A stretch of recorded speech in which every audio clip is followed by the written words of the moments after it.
Hello दोस्तों, मैं हूं आपका बस्तरिया गुरुजी। तो आज हम चल रहे हैं गड़िया पहाड़, जो जिला मुख्यालय कांकेर के सिटी में ही स्थित है।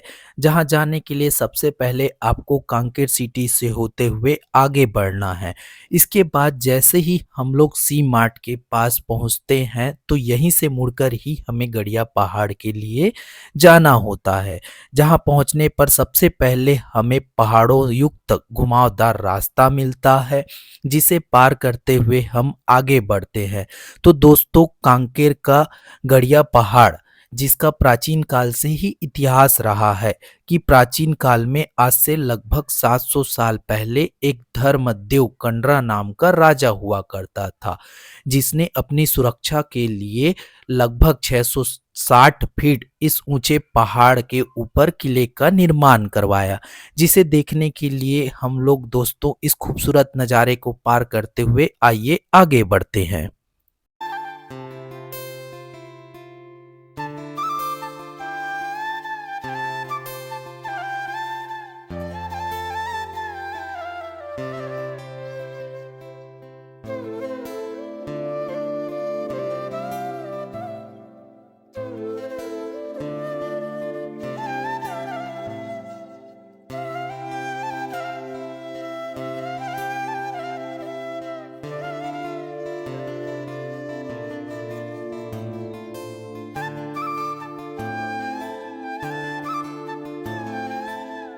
इसके बाद हम लोग पहुंचते हैं व्यू पॉइंट, जहां स्थित है फांसी भाटा और होलिका दहन क्षेत्र।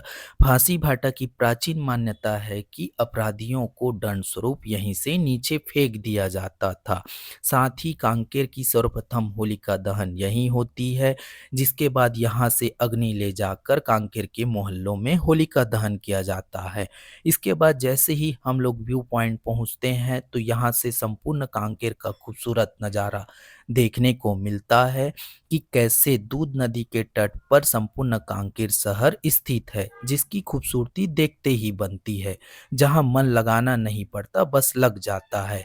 इसके बाद जैसे ही आगे बढ़ते हैं हमें मिलता है खजाना पत्थर और सिंह द्वार, जिसके प्राचीन साक्ष्य आज भी विद्यमान है। कहा जाता है कि इसके किनारे एक सुरंग है, जिसका दूसरा पट आज भी बस्तर की कहीं पहाड़ियों में खुलता है। जहाँ से आगे बढ़ने पर हमें शिवालय जाने के लिए रास्ता मिलता है, जो पहाड़ों से भरा हुआ है। इस शिवालय की मान्यता है कि यह लगभग 1000 साल पुराना है, जो किले के निर्माण के पूर्व से है। इसके बाद मिलता है हमें काकेश्वरी देवी का मंदिर, जहाँ प्राचीन प्रतिमाएं आज भी स्थित है। इसके किनारे है सुनई रूपी तालाब, जहाँ की ध्वंती है कि धर्मराज की दोनों बेटियां सुनई और रुपई खेलते खेलते इसी तालाब में डूबने से मौत हो गई थी, जिसके कारण उनकी आत्माएं इस तालाब की आज भी रक्षा करती है, जिसके कारण इस तालाब का पानी आज भी नहीं सूखता है। जिसके बाद जैसे ही हम लोग आगे बढ़ते हैं तो हमें मिलता है गुफा जाने के लिए रास्ता। यहाँ अनेक गुफाएं स्थित है। इन गुफाओं में जाने के लिए रास्ता बहुत ही सकरा है, जहाँ अनेक प्राचीन प्रतिमाएं विद्यमान है। इस गुफा से जैसे ही हम लोग आगे बढ़ते हैं तो हमें दूसरी गुफा और मंदिर जाने का रास्ता मिलता है। दूसरी गुफा के रूप में हमें मिलती है छुरी पगार गुफा।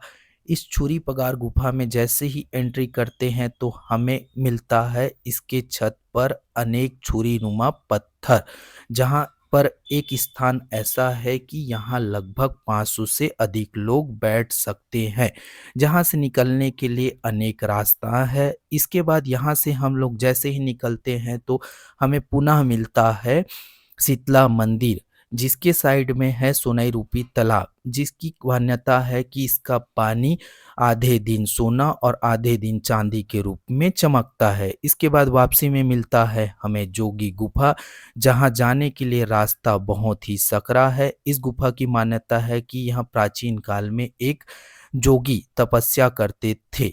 तो दोस्तों, ये ब्लॉग कैसे लगा हमें कमेंट करके जरूर बताएं।